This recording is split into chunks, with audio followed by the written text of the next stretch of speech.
Bien, en esta segunda parte de la clase de brucelosis bovina, caprina y porcina, vamos a ampliar aspectos que tienen que ver con el diagnóstico de laboratorio.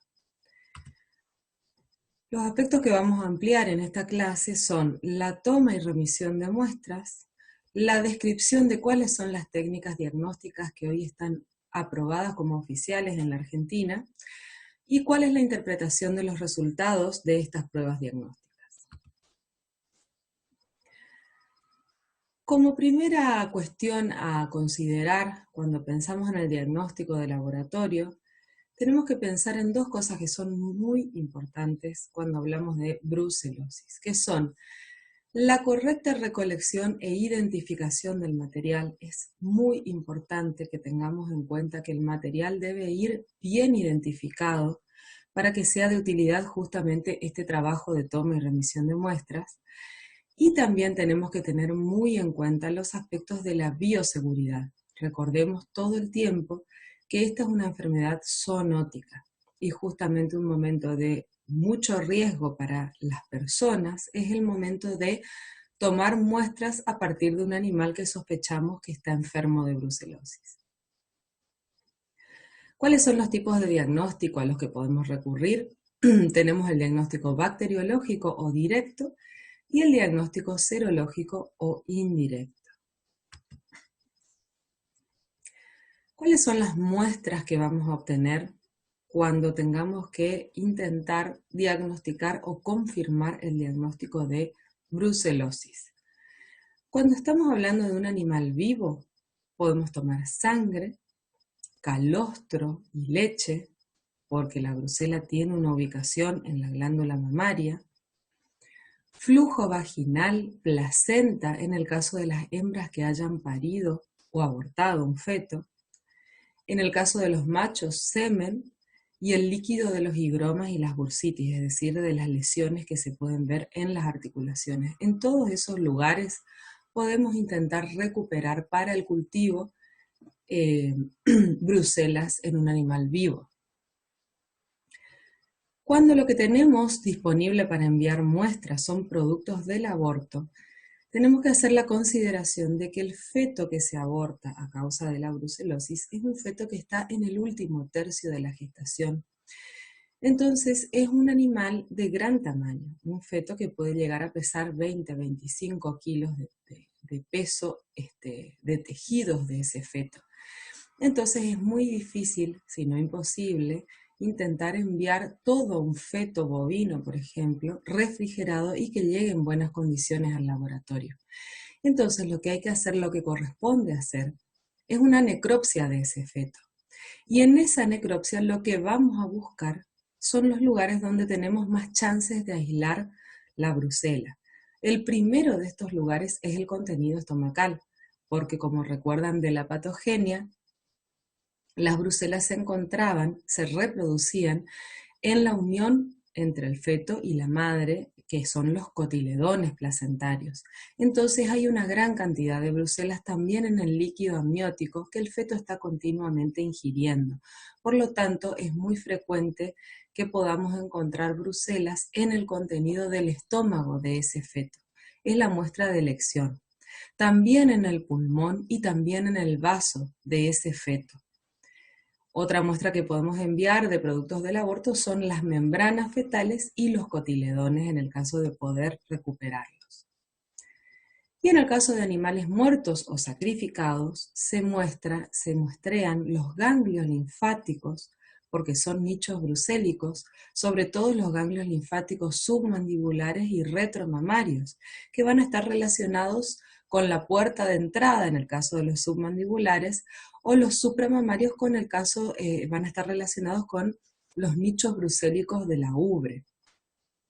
El hígado, el vaso del animal, el útero de las hembras, el tejido de la ubre, las mamas. En el caso de los machos, justamente tenemos que enviar como muestras los tejidos donde la brucela causa sus lesiones, que son los testículos, los epidídimos y las vesículas seminales.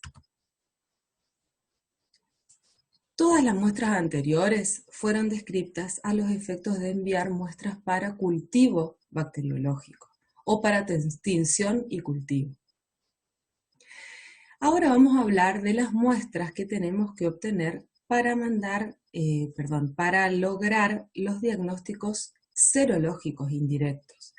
En este caso lo que corresponde hacer es una sangría parcial, es decir, tomar una muestra de sangre de diferentes lugares del animal.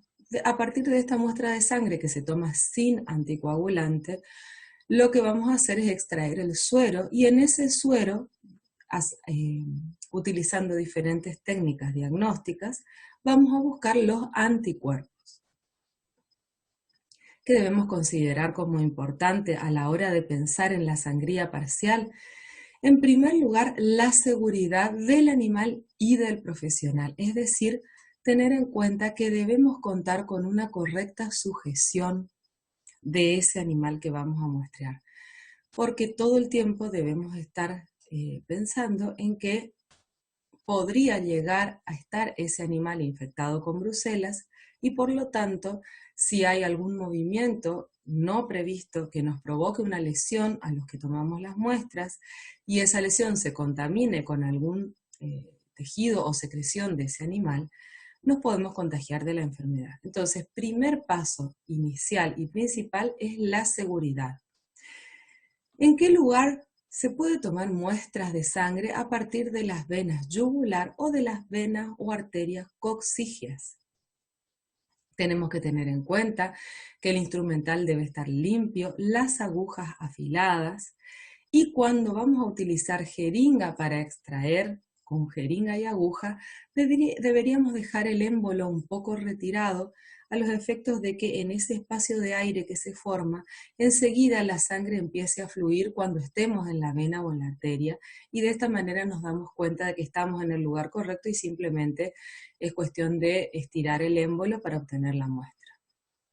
Y bueno, en el caso de que usemos agujas no descartables, es importantísima la correcta limpieza de las agujas entre un animal y el otro.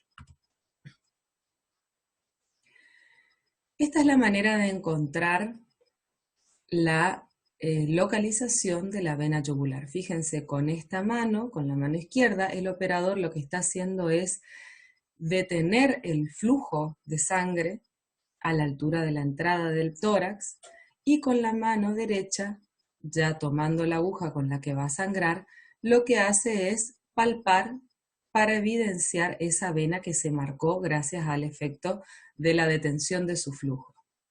Es correcta esta manera de encontrar la vena yugular. Lo que es incorrecto en este caso son las medidas de bioseguridad, ya que esta persona no está utilizando guantes para hacer este trabajo. Y es importantísimo que tenga guantes puestos. El caso anterior era un animal que está atado a un poste, está tambiado, como se dice en el campo. En este caso, el animal está agarrado en un cepo. El mismo cepo en este caso fue el que detuvo el flujo de la vena yugular, entonces el operario está pudiendo tomar la muestra de sangre sin necesidad de frenar con su otra mano. En este caso, nuevamente, la localización de la vena es correcta, lo incorrecto es que esta persona no está utilizando guantes para la toma de muestras. Este es el caso, fíjense, de una sujeción con un cepo y con una mocheta. Esto es de mucha utilidad para que el animal no mueva la cabeza y nos cambie la posición de la vena yugular y también nos puede golpear con la cabeza. Entonces, la mocheta es muy importante. Estas medidas de bioseguridad en el aspecto de la sujeción están bien, pero otra vez tenemos una persona que no está utilizando guantes para tomar las muestras. Esta es la forma de tomar muestras a partir de las venas o arteria coccígea. Lo que hacemos se puede trabajar tanto en el cepo como en la misma manga. Lo que tenemos que hacer es levantar la cola, limpiar el lugar y una vez que ubicamos a nivel de la línea media sobre el cuerpo vertebral la localización de las venas y arterias coccígeas, lo que se hace es clavar la aguja en ese lugar y extraer la muestra de sangre. Cuanto más cerca estemos de la base de la cola, de mayor espesor son la arteria y la vena coxígea, entonces es más fácil que podamos obtener las muestras de ahí. Una vez más, la localización de la vena y la arteria es correcta, pero el operario no está trabajando bien porque no tiene guantes y también no está teniendo alguna manera de lograr que esté limpia la zona. En la zona de la cola siempre va a haber mucha materia fecal en el bovino y no se puede trabajar con un material demasiado sucio. Acá, una vez que ubicó el lugar, el operario está realizando la punción. Con la otra mano sostiene la cola elevada. Lo ideal es que lo puedan hacer entre dos personas, que otra persona sea la que sostenga la cola, así la persona que está extrayendo la sangre puede trabajar bien. Otra vez el problema de los guantes. Acá está trabajando en el cepo, cerraron tanto el cepo en sí mismo como el aprieta vacío. Hay un operario sosteniéndole la cola, pero esta persona hay una buena limpieza del lugar, pero una vez más no tiene guantes puestos. Esta es la manera correcta de hacer que alguien nos sostenga la cola para nosotros poder encontrar con facilidad y trabajar con facilidad en la vena o en la arteria coxígea. Acá la persona que sostiene la cola tiene guantes puestos, o sea, estamos trabajando bien en este caso, y en este caso la persona no tiene guantes puestos.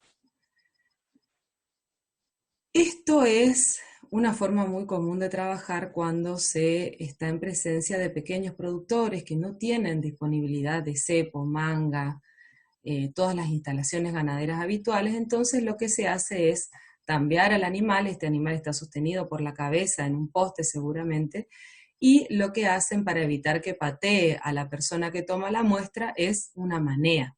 En este caso también la sujeción sería correcta. Incorrecta la falta de guantes para trabajar. Acá pasa lo mismo, otra vez. Si nos pinchamos con la aguja y esa sangre justamente tiene brucelas, nos podemos contagiar. O si esta cola estuviese manchada con secreciones posparto o posaborto, el hecho de estar tocando sin una protección en las manos nos puede exponer. Ustedes acuérdense que durante 2 semanas posparto o posaborto, la hembra elimina brucelas con las secreciones vaginales. Cuando hablamos de remisión de muestras para el diagnóstico de laboratorio de brucelosis, tenemos que tener en cuenta también una serie de condiciones y requisitos a cumplir.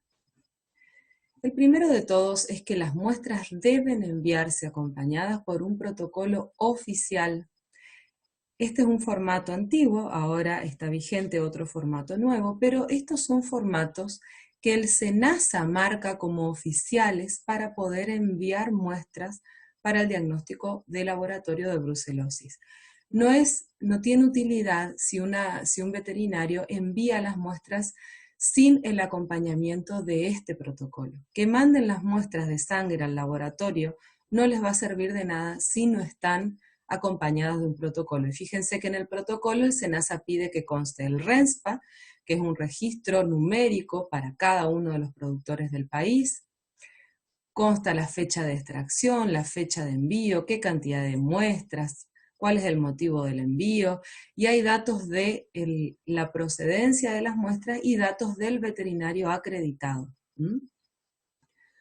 Recordemos que también las muestras para brucelosis solamente las puede tomar y remitir un veterinario que está acreditado por SENASA para el Plan Nacional de Control y Erradicación de esta enfermedad. Esta enfermedad está legislada en el país y todas estas directrices están dadas por la autoridad sanitaria que es el SENASA.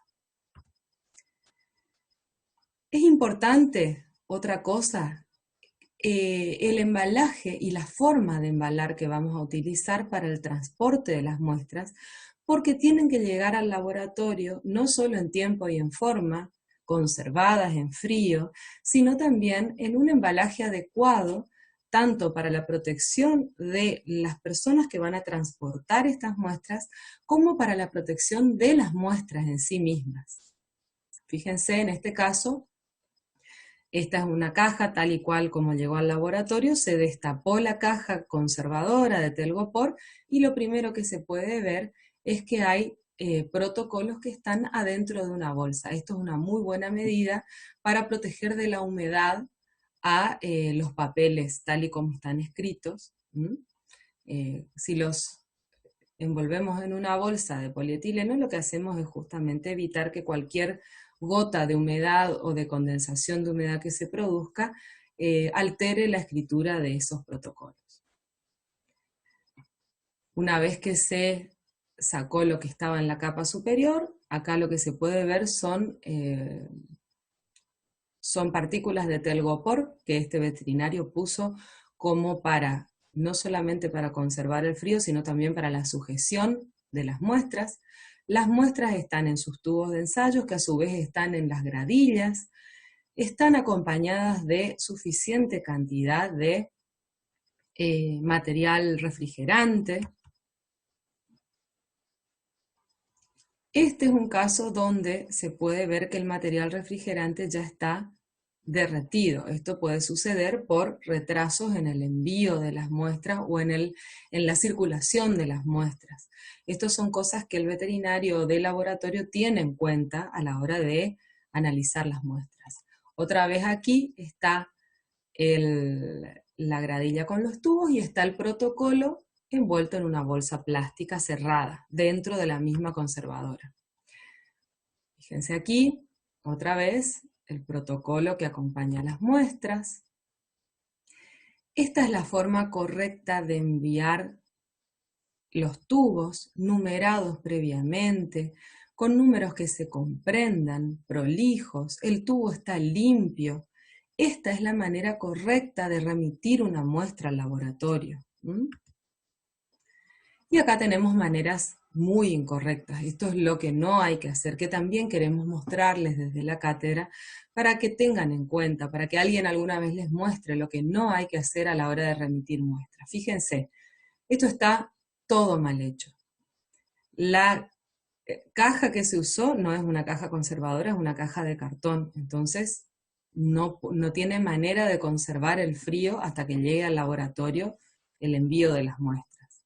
Estas muestras estaban en una gradilla, no había una correcta sujeción de la gradilla, entonces las muestras en algún momento de su proceso de transporte se volcaron, algunas se abrieron, se derramó la sangre.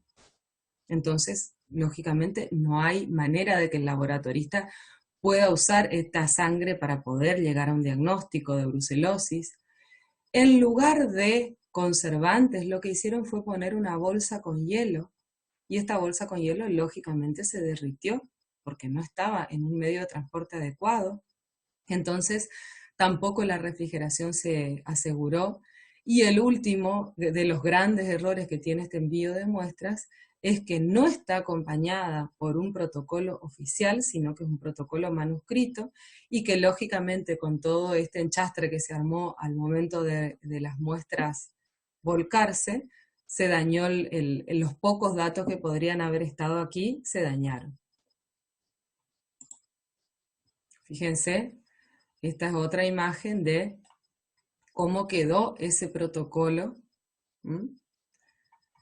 que acompañaba a las muestras. Entonces, todo esto el laboratorio directamente no puede dar un diagnóstico a partir de este envío de muestras, y esto significa que todo el trabajo de ese veterinario y de ese personal de estancias y de ese productor a la hora de juntar los animales, encerrarlos en el corral, el veterinario se trasladó hasta el establecimiento, tomó las muestras, hizo todo un trabajo que a la hora de remitir las muestras al laboratorio, por la manera incorrecta en que lo hizo, fue un trabajo totalmente desperdiciado. Ninguna de estas muestras le va a servir para llegar a determinar si el animal está o no infectado con una enfermedad. Este es otro error. Estos son tubos que evidentemente fueron reutilizados y solamente el veterinario o la persona que puso los números sabe cuál es el número que en esta ocasión en particular debería tener en cuenta el laboratorista. Acá hay un número 12 que evidentemente fue de un primer muestreo, hay una letra E y después hay un número 10. Entonces, este laboratorista no tiene manera de saber si esta muestra corresponde al animal identificado con el 12, con el 10 o al tubo 12 o 10. Entonces acá hay otro error que invalida completamente el trabajo que se realizó para tomar la muestra. Otro ejemplo de lo mismo, un 8, una E y un 7. No hay manera de saber a qué animal corresponderá esta muestra. Entonces todas esas son cosas que hay que tener en cuenta, ¿sí? Vamos a hablar del diagnóstico bacteriológico directo. La observación directa consiste en coloraciones de Gram, porque sabemos que la brucela es una bacteria Gram negativa, y de Ziel-Nielsen modificada por Stan. Esto es en el caso de tomar muestras, por ejemplo, improntas de órganos que se tiñen para ver si está la presencia de los cocobacilos, que serían estas brucelas. Es útil hacer esto, por ejemplo, en improntas de órganos del feto o improntas de los cotiledones. Ahí podemos encontrar los cocobacilos presentes que orientarían el diagnóstico. Y por supuesto, el diagnóstico confirmatorio es el cultivo positivo.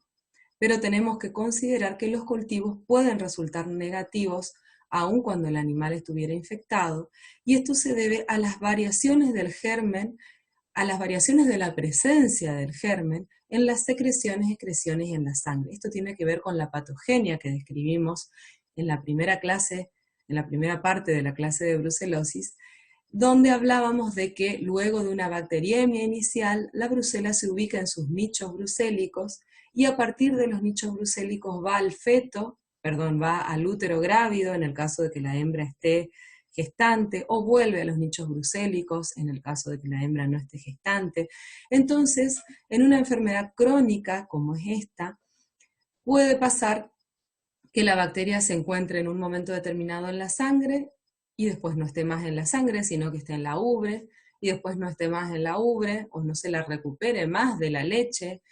Entonces, esto puede hacer que un animal que esté infectado, que sea bruceloso, no nos resulte, no nos dé un cultivo positivo, a pesar de ser bruceloso, porque no pudimos encontrar a la brucela por este comportamiento que tiene la patogenia de la enfermedad. Es por eso que se recurre masivamente al diagnóstico serológico o indirecto para el diagnóstico de esta enfermedad. Y en el diagnóstico serológico indirecto tenemos que tener en cuenta que los animales en contacto con una bacteria van a generar anticuerpos del tipo inmunoglobulina M e inmunoglobulina G. La inmunoglobulina M es la que se eleva en el primer momento de la infección y la inmunoglobulina G es la que se eleva en una segunda instancia. Otra cosa que tenemos que tener en cuenta a la hora de hablar del diagnóstico serológico son las condiciones de sensibilidad y especificidad de las técnicas diagnósticas en sí. Una técnica diagnóstica sensible es aquella que tiene una gran capacidad de detectar como positivo un animal que tiene anticuerpos contra la bacteria en cuestión. ¿Cuál es el problema de una técnica muy sensible? Que algunos animales pueden resultar falsos positivos, es decir, que esta técnica detecte anticuerpos que no sean contra esa bacteria, pero que se parezcan en su capacidad de unirse a los anticuerpos antibrucélicos, y entonces lo va a detectar como un animal positivo cuando no lo es. Eso sería un falso positivo. Entonces, se recurre a pruebas que son específicas. La especificidad es la condición de una prueba de detectar como negativo a un animal que está sano.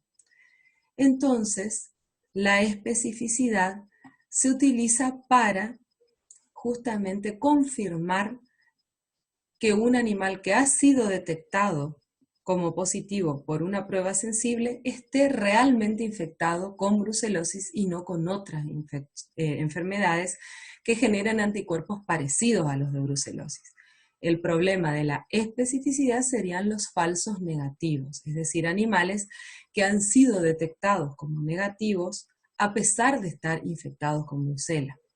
Un falso negativo que se puede dar, por ejemplo, es el caso de una hembra que está en el periodo del periparto, es decir, en las semanas previas y posteriores al parto, donde todos sus anticuerpos, o la gran mayoría de los anticuerpos de la sangre, están dirigiéndose a la glándula mamaria para formar el calostro y están en poca cantidad en circulación sanguínea. Entonces nos va a dar como negativo, a pesar de ser un animal bruceloso, porque sus anticuerpos están en otro lugar.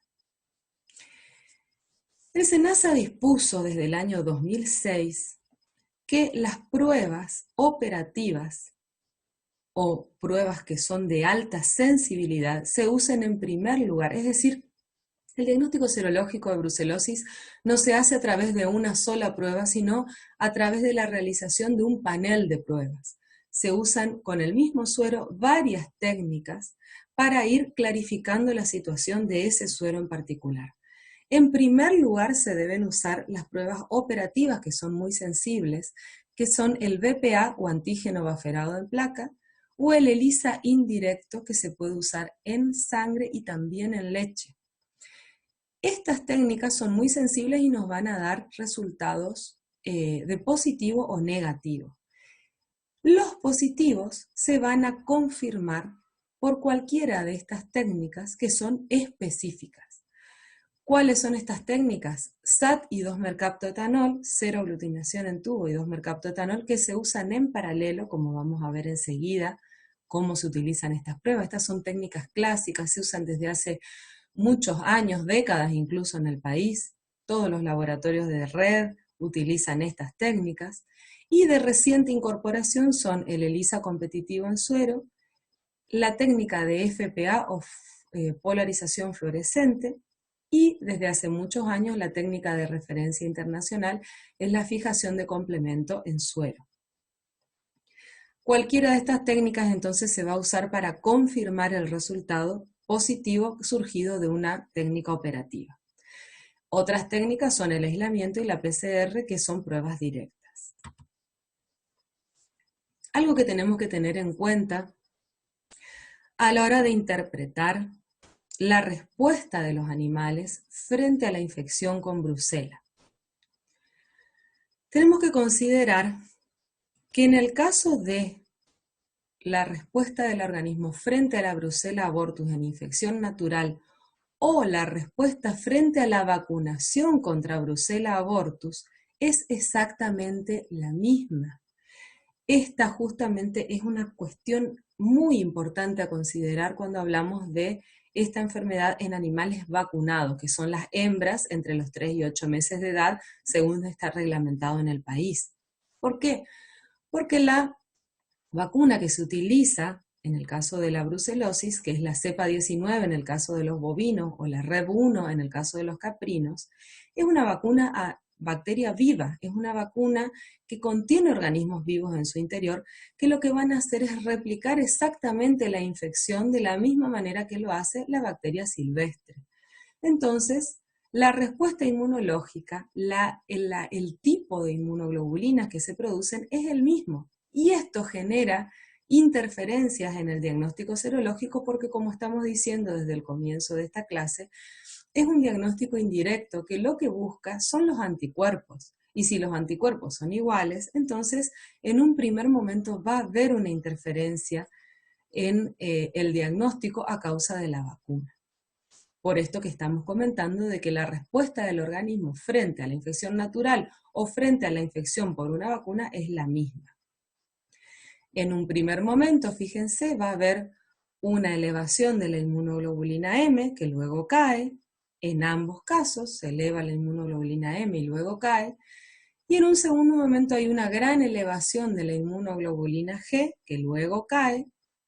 Lo mismo sucede en el animal vacunado, pero la diferencia es que en el animal vacunado llega un momento en que también la inmunoglobulina G cae a valores indetectables.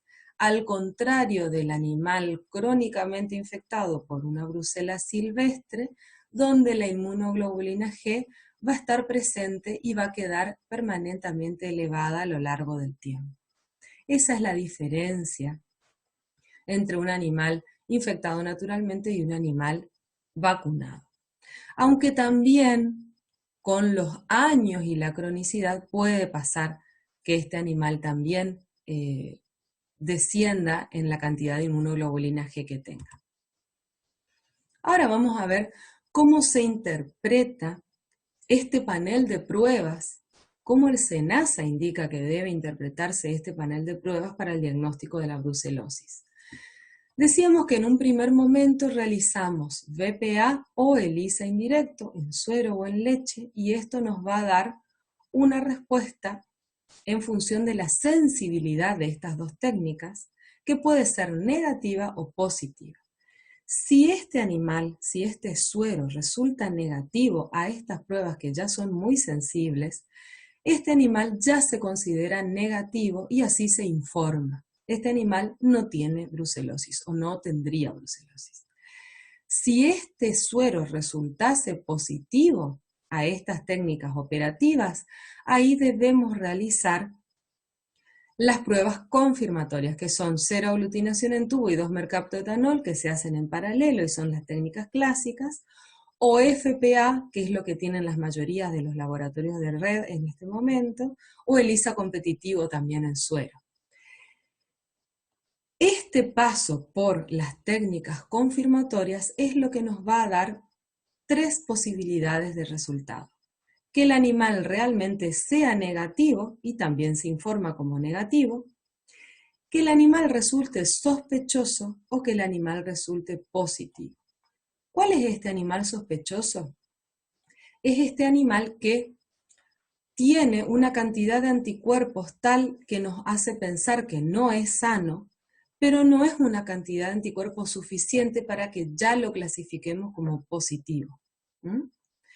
Tenemos que hacer otra consideración. Las técnicas operativas habitualmente son cualitativas. Nos dan un resultado positivo o negativo, salvo la ELISA indirecto que es cuantitativa también. En cambio, las pruebas confirmatorias son cuantitativas, nos dicen cuánta cantidad de anticuerpos tiene ese animal en particular. Y esto es lo que nos va a determinar este estatus de negativo, sospechoso o positivo. El animal sospechoso en 30 días debe ser sangrado nuevamente y confirmado ese diagnóstico. En 30 días este animal debería tener o una declinación de la cantidad de anticuerpos y resultar negativo al diagnóstico, o un aumento y resultar positivo al diagnóstico. Acá tenemos algunas imágenes. Esto es el equipo que se utiliza para realizar el diagnóstico de VPA, ¿sí? Fíjense, esto es una caja oscura que contiene un vidrio, que tiene divisiones, tiene una luz, una retroiluminación en su interior, lo que nos va a permitir ver la reacción de aglutinación que nos va a determinar si ese suero es positivo o es negativo. Estos son manoplas con las cuales se mezclan. Lo que se hace es verter en cada cuadrado una gota de suero problema más una gota del antígeno de VPA, se mezcla para lograr la disolución del antígeno con los anticuerpos, si es que el suero tuviese anticuerpos, se espera 8 minutos que se toman con un timer y se hace la lectura. Esto se puede visualizar bien gracias a la luz que tiene este equipamiento en su interior. Y acá vemos, este sería un suero positivo, este negativo, este positivo y este negativo y el último positivo otra vez. Esto es, ocurrió una aglutinación en ese líquido por la unión de los antígenos que tenía el test más los anticuerpos que tiene este animal en su suero. Este animal se clasifica como positivo en una prueba operativa. Estos sueros positivos son los que deben ir a la confirmación con pruebas confirmatorias. En cambio, estos sueros que resultaron negativos ya se informan como negativos.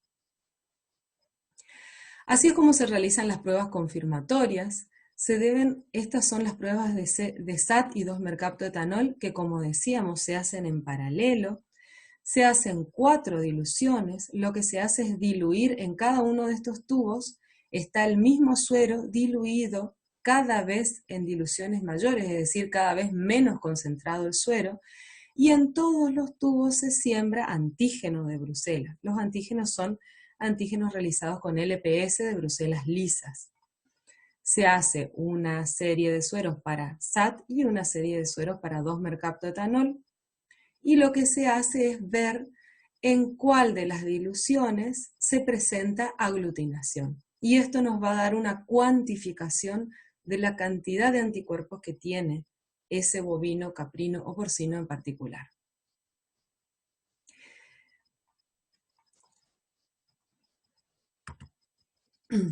Así es como se puede ver una aglutinación en el caso de que este animal tuviese anticuerpos anti-Brucela. En contacto con el antígeno de la prueba, se observa la aglutinación.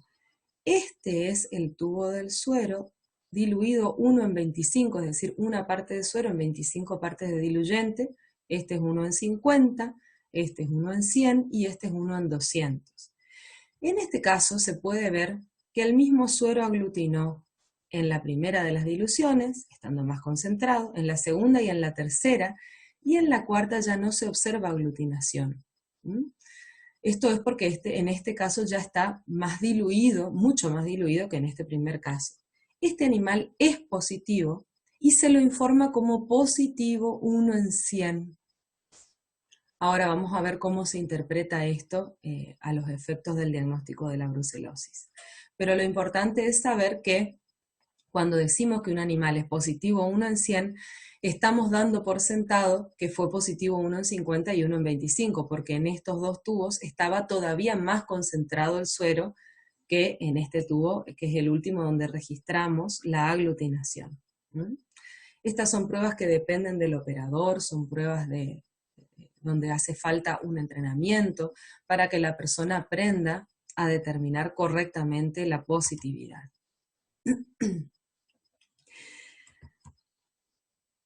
Algo que quedó pendiente fue explicar por qué se hacen SAT y 2-mercaptoetanol a la vez.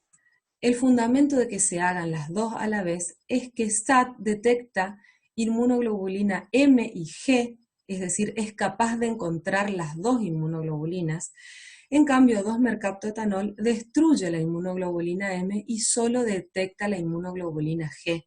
Entonces podemos encontrar que un animal puede ser positivo a SAT, pero negativo a 2-mercaptoetanol, porque esté en un momento inicial donde solo tiene inmunoglobulina M y todavía no se elevó la G, pero un animal nunca puede ser positivo a 2-mercaptoetanol y haber resultado negativo en SAT, porque SAT debería haber detectado la inmunoglobulina G de la misma forma que el 2-mercaptoetanol detecta la inmunoglobulina G. Vamos ahora a explicar las otras técnicas diagnósticas que también están reglamentadas por el SENASA para el diagnóstico de brucelosis en el país. Las vamos a explicar muy esquemáticamente, hay amplia bibliografía al respecto para indagar sobre la realización, cómo es la técnica de realización de estas pruebas, pero muy rápida y esquemáticamente podemos decir que la fijación de complementos se basa en la utilización de dos sistemas de detección. Siempre vamos a buscar, como en todas las técnicas diagnósticas, la unión del antígeno con su anticuerpo. El anticuerpo va a estar en el suero problema, en el suero que nosotros queremos determinar cuál es su estatus. El antígeno es el antígeno del LPS de Bruselas que ya trae el kit de diagnóstico específico, ¿sí? Entonces, en un primer momento, colocamos el suero del animal en contacto con antígenos. Si tuviera anticuerpos, ocurre una unión entre antígeno y anticuerpo. Luego se le agrega complemento y este complemento tiene la capacidad de unirse a los complejos antígeno-anticuerpo. Entonces el complemento va a quedar unido a este primer complejo antígeno-anticuerpo que se formó. En una segunda instancia vamos a agregar glóbulos rojos lavados y purificados y anticuerpos antiglóbulos rojos.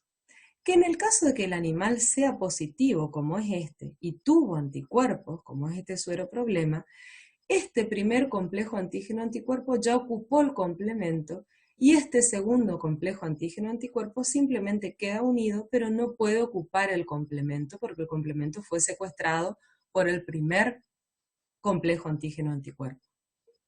En cambio, si el animal es negativo y no posee anticuerpos, el complemento queda libre y cuando agregamos el segundo complejo antígeno-anticuerpo, que son los glóbulos rojos con los anticuerpos que se van a unir a él, estos son los que van a secuestrar al complemento y el complemento tiene capacidad de lisar células. Entonces va a lisar los glóbulos rojos y esta reacción se va a evidenciar. Es un sistema indicador de que este animal no tenía anticuerpos anti-Brucela.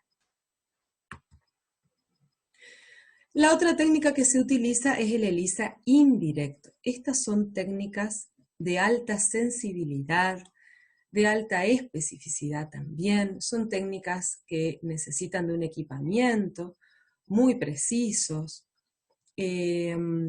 Son técnicas que se realizan en menor tiempo que las descritas anteriormente y las vamos a describir a continuación.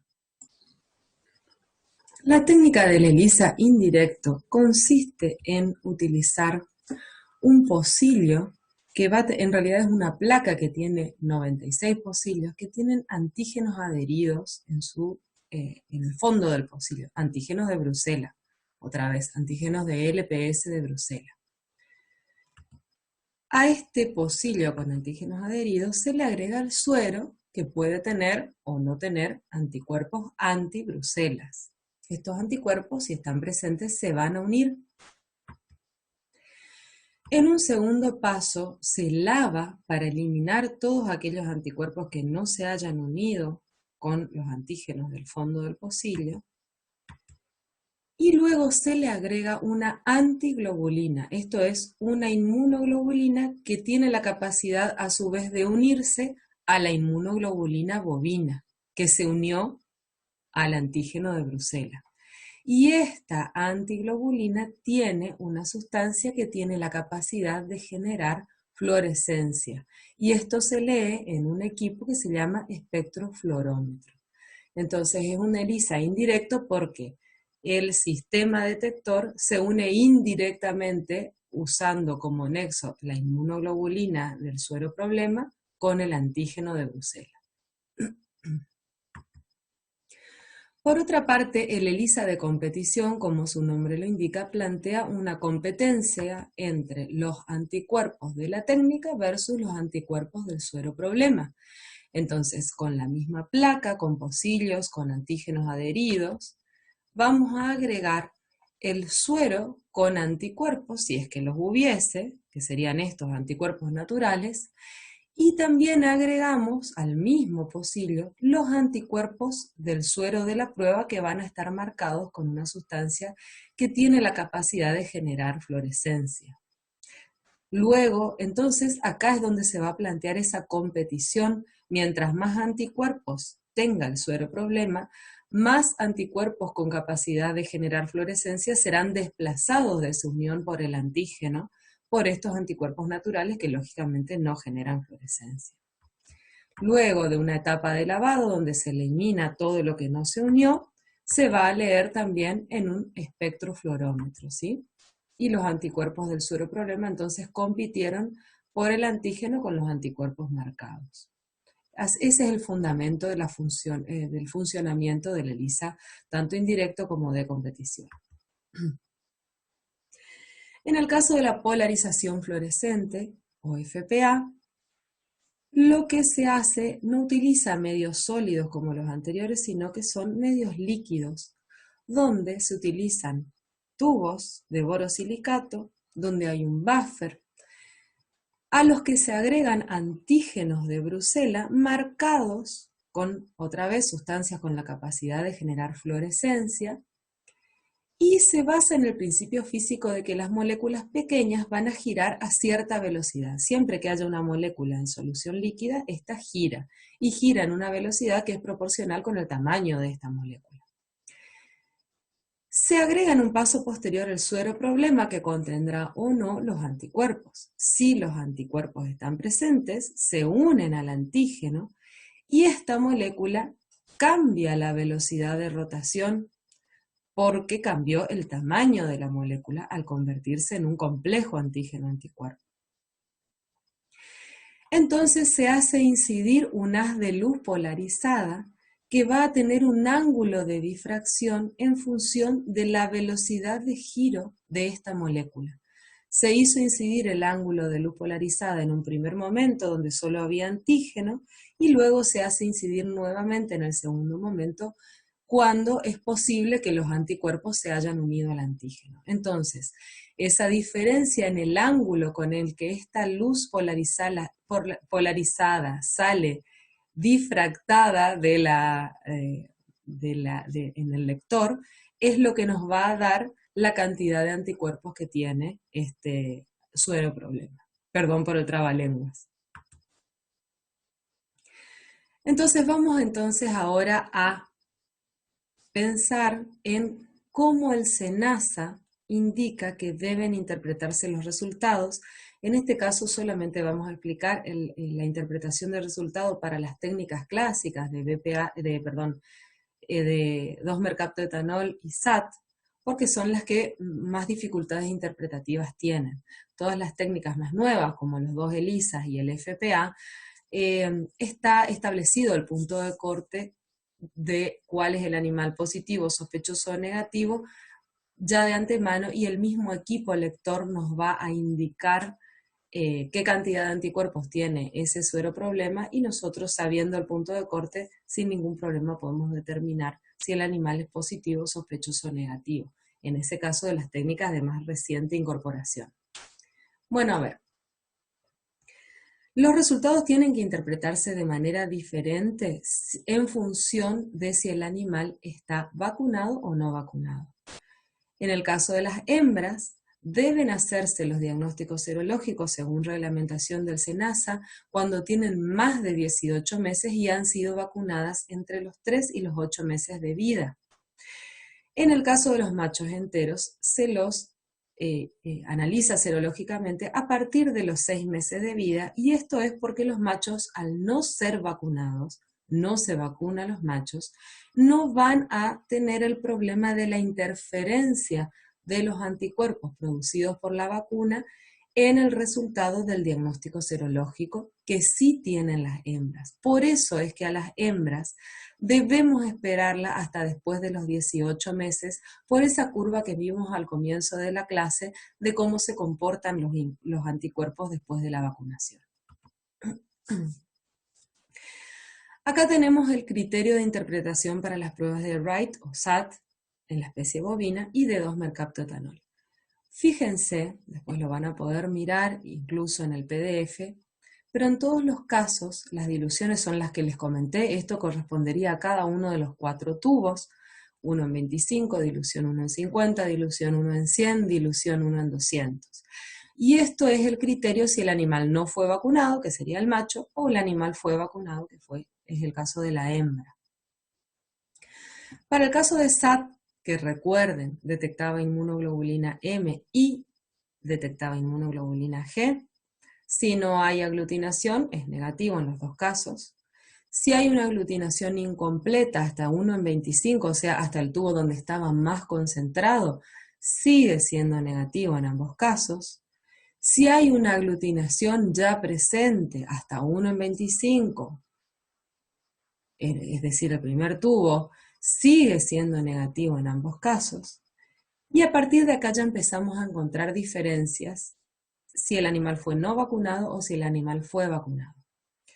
En este caso, por ejemplo, un animal que haya mostrado aglutinación positiva en el primer tubo, de 1 en 25, y una aglutinación incompleta, es decir, no se manifiesta tan notoriamente la aglutinación en el siguiente tubo, en la siguiente dilución, la de 1 en 50, si el animal no fue vacunado, ya lo clasificamos como sospechoso. En cambio, si el animal fue vacunado, podemos decir que es un animal negativo y podemos inferir que esta aglutinación incompleta, aún en una mayor dilución, podría deberse a una interferencia entre la técnica diagnóstica, perdón, entre la vacuna y la técnica diagnóstica. Fíjense que el siguiente paso, que haya una aglutinación completa en los tubos 1 en 25 y 1 en 50, ya sería clasificado otra vez como sospechoso para el caso de un macho no vacunado, pero sigue siendo negativo en el caso de la hembra. Se le da más tolerancia en su capacidad de producir inmunoglobulinas M porque estamos infiriendo que esa hembra recibió una brucela vacunal, pero está reaccionando a esa brucela.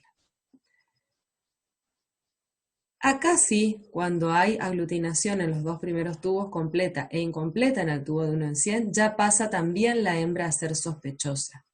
El caso siguiente, con aglutinación completa en los 3 primeros tubos, va a ser directamente discriminado como positivo el caso del macho y sigue siendo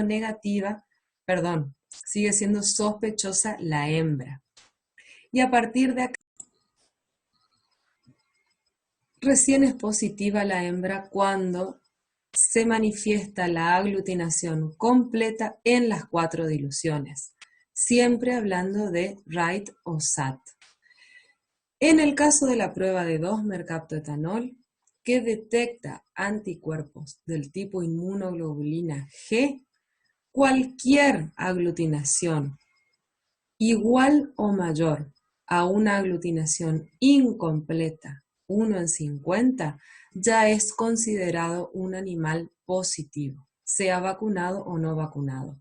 Y esto se fundamenta en el hecho de que la inmunoglobulina G, que es la única detectada por el 2-mercaptoetanol, es la que permanece en la cronicidad. Entonces ya no podemos inferir que sea un problema de vacunas, sino que es un problema de una infección natural que está en cronicidad. Así es como un laboratorio les puede llegar a informar el diagnóstico serológico de brucelosis. En este caso, el laboratorio utilizó BPA como prueba operatoria y polarización fluorescente como prueba confirmatoria. Fíjense, acá hubo 4 muestras. Estas 4 muestras dieron positivo. De estas 4 muestras hay 2 positivas a reacción de BPA y esas 2 positivas se envían a FPA para determinar su titulación. Estas 2 negativas ya se informan como negativas y en este caso de FPA, fíjense que les dio 175 y 119 unidades milipolares, que esa es la manera en que se designa a la medida de cantidad de anticuerpos utilizando la técnica de FPA. Y acá les da el criterio de interpretación de este diagnóstico por FPA, donde el animal sería negativo, si este valor fuera menor o igual a 93, es un animal negativo. Es un animal sospechoso si este valor hubiese dado entre 94 y 104. Este es el sospechoso que 30 días después deberíamos resangrar y volver a analizar. Y es un animal positivo si este valor da un resultado mayor o igual a 105 unidades milipolares. Entonces, en estos 2 casos, estos animales son positivos a brucelosis por diagnóstico serológico. En esta última placa vamos a ver cuál es el tiempo aproximado en que obtenemos una reacción en los diferentes test de diagnóstico para brucelosis. Fíjense, BPA, como dijimos al comienzo, nos da un resultado en 8 minutos. Para 2-mercaptoetanol y SAT necesitamos 48 horas para poder observar esta aglutinación. Lo mismo sucede con fijación de complemento, 48 horas. En el caso de las técnicas de reciente desarrollo, fíjense que los tiempos se acortan bastante. Esta es prueba sensible, prueba operativa, y todas estas son pruebas, excepto ELISA, son pruebas confirmatorias. Y fíjense, los ELISA en 1 hora 30 ya tenemos un resultado, y el FPA en 5 minutos. Entonces, esta placa es para graficar cómo con las técnicas de reciente desarrollo se ha ganado no solamente en la capacidad operativa de un laboratorio, sino que también se incorporan las ventajas de la automatización de estos diagnósticos y de la lectura hecha por los equipos, lo cual eliminaría la subjetividad del operador. Bueno, eso es todo lo que tenemos para contarles en esta clase de diagnóstico serológico, diagnóstico por cultivo, diagnóstico de laboratorio de brucelosis bovina.